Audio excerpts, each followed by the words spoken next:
বন্ধুরা, আমরা দেখো এই যে দুই নাতু নিয়ে আমি এখন ঘুরতে বেরিয়েছি। আজকে আমি দোকানে যাইনি, তাই ভাবলাম যে একটু নাতিদের নিয়ে একটু ঘুরতে বেরোই। এই দেখো বন্ধুরা, রাস্তায় ঘোরার জন্য।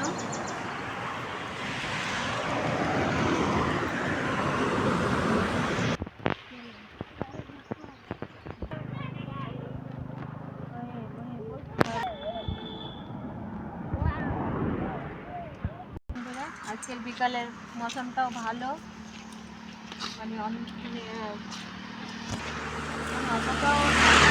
অতটাও পরিষ্কার না, কিন্তু বৃষ্টি হচ্ছে না, তাই আমরা এই ফ্রুটটা ছিল না? সুন্দর গাছটা দেখো ফুলে ভর্তি হয়ে গেছে, লাল একদম।